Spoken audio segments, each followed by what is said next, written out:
یا نیو جوان ہیں، نوجوان ہیں، ہمارے نئے نئے جوانی آئی ہے، وہ آئس کے نشوں میں پڑے ہوئے ہیں، تو یہ بہت ہی غلط بات ہے، بہت ہی نقصان دہ بات ہے، ایسا نہیں ہونا چاہیے، اور اللہ تبارک و تعالیٰ ان ساری معاملات سے بچائے اور ان ساری چیزوں سے بچنے کی توفیق عطا فرمائے۔ بالکل جناب، اور یقیناً آپ کو اس موضوع سے ایک بات کا اندازہ ہو رہا ہوگا کہ ہم چاہے کچھ بھی کریں، ہم کسی طرح کے بھی معاملات میں ہوں، کچھ بھی کریں، لیکن جو طریقہ کار ہے، جو ایک بتایا گیا ہے دین میں، دین اسلام میں، کہ آپ کو پابندی کرنی ہے نماز کی، آپ کو پابندی کرنی ہے قرآن شریف کی، اچھا اس کے علاوہ جو بھی اسلام کہتا ہے، اگر اس طریقے پہ آپ چلیں گے تو اس بات پر یقین رکھیں کہ آپ ان تمام چیزوں سے بچ جائیں گے، وسوسوں سے بچ جائیں گے، ڈپریشن سے بچ جائیں گے، انزائٹی سے بچ جائیں گے، مایوسی سے بچ جائیں گے۔ اچھا ایک سوال اور بھی میرے ذہن میں آیا نجم خان، کہ آج کل جو بچیاں ہیں، لڑکیاں ہیں، خواتین ہیں، ان کے رشتے نہیں آ رہے، اس کی وجہ سے بھی انزائٹی ڈپریشن کیا بڑھ رہا ہے؟ یہ رشتے نہیں آ رہے، گھر میں بیٹھی ہوئی ہیں، عمر ان کی جو ہے وہ نکل رہی ہے، یا عمر زیادہ ہو گئی ہے، تو اس طرح کی بھی صورتحال دیکھنے میں آ رہی ہے، اس پر کیا کہیں گے؟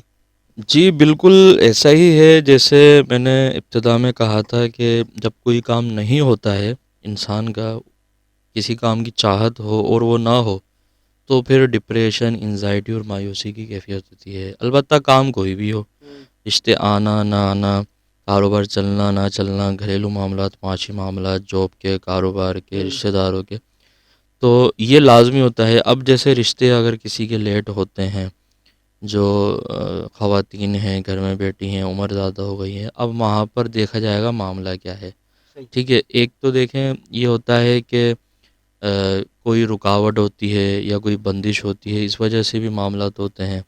اب وہ بندش یا تو ان کی اپنی ذات پر ہوتی ہے، کسی نے بندش کی ہوئی ہوتی ہے، یا گھر کے حوالے سے ہوتی ہے، تو ان کو چاہیے کہ کسی اچھے عامل سے رابطہ کریں اور جو ہے رکاوٹ کو اور بندش کو ختم کروائیں۔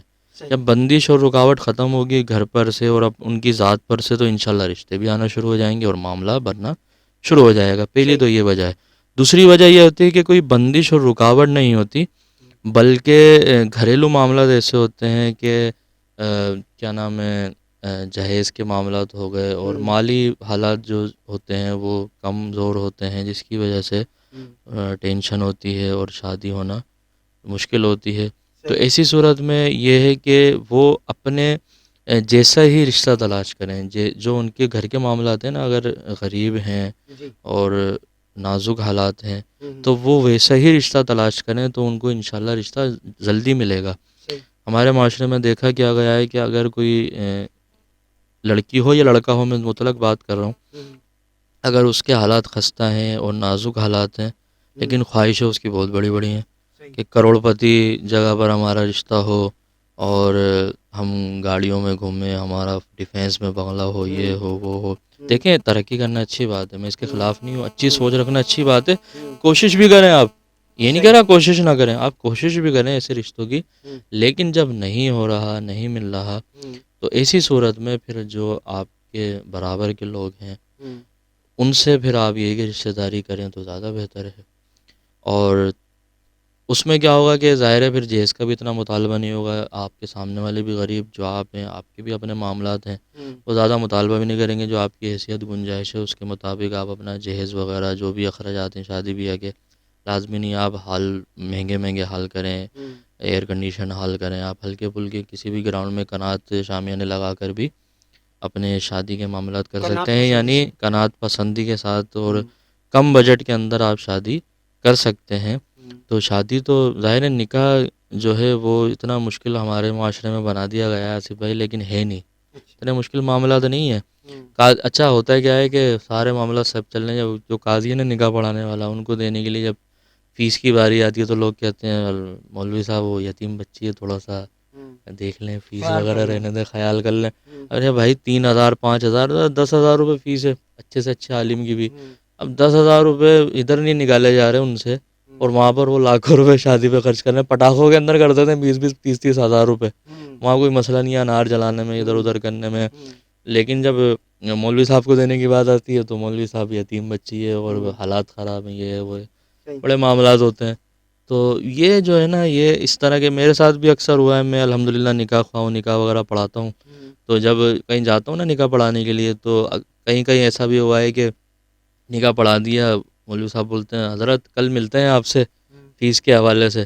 اب وہ دوسرا دن تو کیا، وہ پھر مہینہ ہی گزر جاتا ہے، لیکن وہ پھر ایسا کوئی معاملہ بنتا ہی نہیں ہے. پھر وہ اگر فون کرو تو مولوی صاحب دیتے ہیں، کرتے ہیں.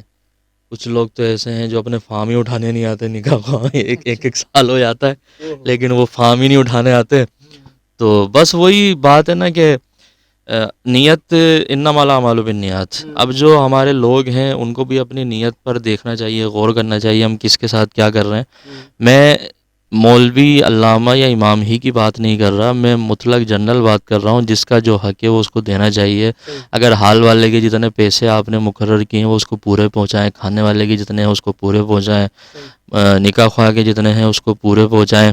اور دیکھیں کھانا کے حوالے سے، اگر جیسے کھانا بنوا لیا آپ نے شادی کے اندر، اور اس سے آدھی پیمنٹ دے دی، آدھی ادھار کر لی، اور اس کو نہیں پہنچا رہے، مہینوں گزر گیا، وہ چکر لگا رہا ہے، آ رہا ہے کل دے دیں گے، پرسوں دے دیں گے. تو اسی صورت میں کیا ہوتا ہے، پھر وہ جو آپ ادھر گناہ کر رہے ہیں، وہ شادی جن کی ہوئی ہے، جو دلہن دلہا ہیں، ان کی زندگی پر اثر پڑتا ہے. یہ مشاہدے والی بات بتا رہا ہوں، تجربے والی بات بتا رہا ہوں میں آپ کو، کہ اگر آپ شادی کے دوران جس کے ساتھ بھی ناانصافی کریں گے، وہ چاہے ہال والا ہو، چاہے ڈیکوریشن والا ہو، چاہے کھانے والا ہو، ایکس وائی زیڈ کوئی بھی ہو، تو دلہن دلہا جن کی شادی ہوئی ہے ان کے جو معاملات آگے چلیں گے زندگی، ان کے اوپر اثر پڑے گا. تو کوشش یہ کرنا چاہیے، دولہا کو بھی یہ کوشش کرنی چاہیے کہ اگر جیسے معاملات وہ کر رہا ہے تو ہر چیز میں بالکل کلیئر ہو کر چلے، اور لین دین کے معاملے میں بالکل اپنا ہاتھ صاف رکھے، تاکہ اس کے ازدواجی زندگی کے جو معاملات ہیں وہ اچھے ہوں. تو آصف بھائی، میں بس یہی کہوں گا کہ خواتین سے بھی کہ دیکھیں، میں سمجھتا ہوں اس بات کو، ظاہر ہے انسان عمر گزر جاتی ہے، رشتے نہیں آ پاتے ہیں، تو اس کی یہ چند وجوہات ہیں. ایک تو میں نے کہا اگر جیسے کوئی رکاوٹ یا بندش ہے، اس کے لیے تو حل ہے کہ کسی عامل کے پاس جائیں اور وہ دور کروائیں. دوسرا جو ہے، ایک جو جنرل بات ہے، وہ غریبی کی وجہ سے اگر رشتے نہیں آ رہے ہیں تو وہ پھر انہی لوگوں میں رشتے تلاش کریں جو ان کے ہم منصب ہیں، ان کے ساتھ ان کا میچ ہوتا ہے، اس کے ساتھ رشتہ کریں. اللہ تبارک و تعالیٰ انشاءاللہ لازمی ہو جائے گا. اللہ پاک نے سب کے جوڑے بنائے ہیں، سب کے معاملات رکھے ہیں. اور اگر کوشش کریں، اچھا رشتہ تلاش کریں. ترقی کرنا، کوشش کرنا اچھی بات ہے، اس کے لیے منع نہیں ہے، کریں. لیکن اگر نہیں ہو رہا ہے اور عمر گزر رہی ہے، اور ظاہر ہے لوگ پھر باتیں بھی بناتے ہیں، اتنی عمر ہو گئی ہے، کیا کب کرو گے شادی، تو ایسی صورت میں آپ پھر جو بھی ہیں معاملات وہ کر سکتے ہیں. تو یہی میں عرض کروں گا. اور بھی آسانی کے لیے میں خواتین سے بھی یہی کہوں گا کہ نماز کی پابندی کریں اور درود پاک کی کثرت کریں. لیکن درود پاک کی کثرت تو اہم چیز ہے. اور جس طرح میں نے نوافل شروع میں بتایا 20 رکعات، وہ پڑھ کر آپ اللہ رب العزت سے دعا کریں، خواتین خصوصی، اور نوافل ادا کر اللہ تبارک و تعالیٰ سے دعا کریں اپنے رشتے کے لیے. اللہ تبارک و تعالیٰ انشاءاللہ اچھے رشتے آپ کو عطا فرمائے گا. بالکل جناب. اور آج کے اس پروگرام کا وقت بھی چونکہ ختم ہونا کے قریب ہے، اور آج جو ہم نے گفتگو کی ہے، یقینی طور پر وہ تمام لوگ جو کہ ان تمام چیزوں سے گزر رہے ہیں، ان کا حل بھی ہم نے بتانے کی کوشش کی ہے. خواتین جو لڑکے ہیں، لڑکیاں ہیں، ان کے رشتوں کا مسئلہ ہے، یا ان کی نوکری کا مسئلہ ہے، یا پھر گھر کے مسائل ہیں، گھر میں بہت ساری پریشانیاں ہیں، یا پھر کاروبار کے معاملات ہیں، بہت ساری چیزیں ہیں. ظاہری بات ہے انسان دنیا میں جب آیا ہے تو ان تمام مسائل کو فیس بھی وہ کرے گا، ان کو حل کرنے کی کوشش بھی کرے گا. جیسے کہ کہا نجم خان نے کہ اگر رشتوں کا مسئلہ ہے تو عامل کے پاس جائے، تو عامل بھی ایسا ہونا چاہیے جو واقعی کام کرے، پیسوں کے چکر میں نہ پڑے. اور یہ بھی ہم کہیں گے کہ اگر نکاح آپ کرواتے ہیں کسی بھی نکاح خواہ سے، تو پلیز ان کے پیسے جو ہیں ان کو وقت پہ دیے جائیں. کیونکہ کہا ہے اللہ نے کہ جو مزدور ہے نا، اس کی مزدوری اس کو فوراً دے دی جائے، ایون اس کا پسینہ خشک ہونے سے پہلے. تو یہ تمام چیزیں ہیں. یقیناً آج کا پروگرام آپ کو پسند آیا ہوگا، اور جو باتیں ہم نے کی ہیں ان پر یقیناً آپ عمل کیجیے گا. اپنی ای میل، اپنے میسیجز ہمیں بھیجتے رہیے. ہم کوشش کرتے رہیں گے کہ ہر طرح کے جو مسائل ہیں ان پر گفتگو کی جا سکے. مجھے اور نجم خان کو اجازت دیجیے. اپنا بہت سارا خیال رکھیے، اپنے آس پاس میں رہنے والوں کا بہت سارا خیال رکھیے، خاص طور پر سفر پوش لوگوں کا خاص خیال رکھیے. اللہ حافظ.